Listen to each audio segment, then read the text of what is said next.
আসসালামু আলাইকুম, কেমন আছেন সবাই? আশা করছি কাছে এবং দূরে যে যেখান থেকে আমার ভিডিওটি দেখছেন সবাই খুবই ভালো আছেন, সুস্থ আছেন। আমরাও আলহামদুলিল্লাহ অনেক ভালো আছি। তো প্রত্যেকটা স্কুলেই কিন্তু বার্ষিক পরীক্ষা শুরু হয়ে গিয়েছে। তো সব আপুদের মতো আমিও অনেক বেশি ব্যস্ত বাচ্চাদের পরীক্ষা নিয়ে।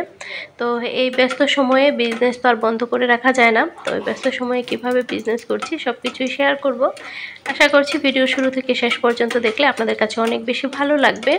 আর যদি ভালো লেগে যায় তাহলে ভিডিওতে একটি লাইক দিতে ভুলবেন না। চ্যানেলে নতুন হয়ে থাকলে চ্যানেলটিকে সাবস্ক্রাইব করে আমার সাথেই থেকে যাবেন আশা করছি। আর যারা সাবস্ক্রাইব করেছেন সবাইকে অসংখ্য ধন্যবাদ জানাচ্ছি আমার পাশে থাকার জন্য। তো এখানে দেখতেই পারলেন আজকে ডাল পুরি বানিয়েছি।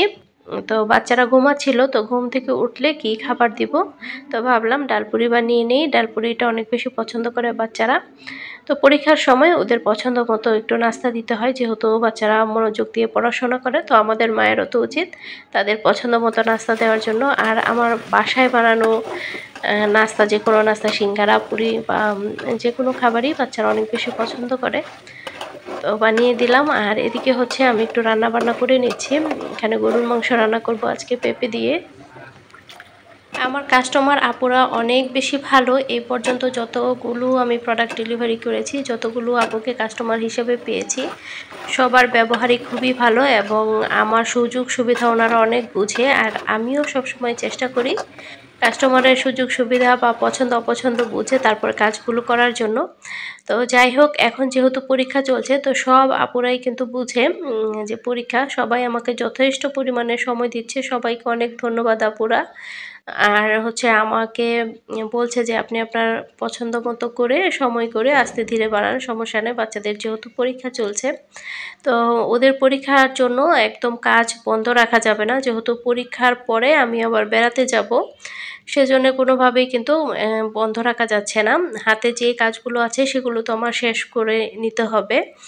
আর যারা অর্ডার করবেন এখন তারা হচ্ছে একটু হাতে সময় দিয়ে অর্ডার করতে হবে, কারণ হচ্ছে হাতে সময় নেই। আর পরীক্ষার পরে সবাই আমরা বেড়াতে যাব, সেজন্য একটু সময় নিয়ে তারপর অর্ডারটা করবেন।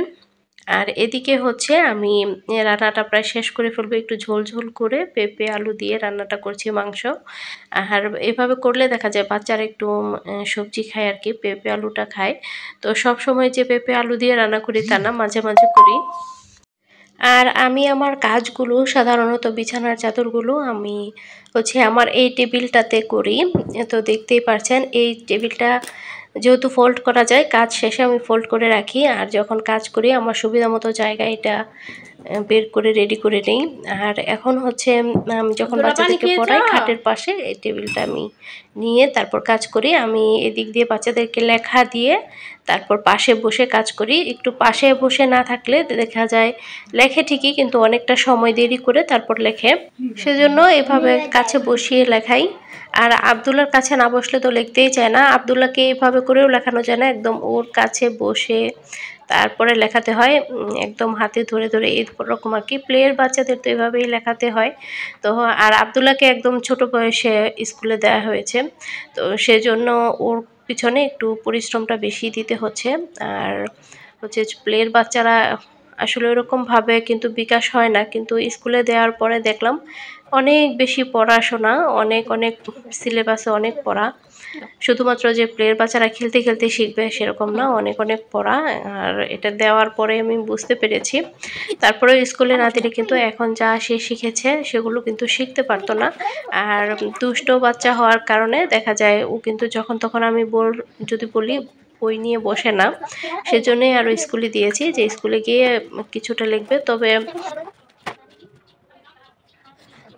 স্কুলে গেলে বাচ্চাদের পড়ালেখার কিন্তু আগ্রহ অনেকটাই বেড়ে যায়। যেমন যে দিন সে স্কুলে যাবে সেদিন হচ্ছে নিজে নিজে হোমওয়ার্কগুলো করে, আমি বসে থাকি কিন্তু আগ্রহ নিয়ে করে। যেদিন স্কুলে যায় না সেদিন কিন্তু পড়তেও চায় না। তো যাই হোক, আরও একটা বিছানার চাদরের কাজ শুরু করেছি।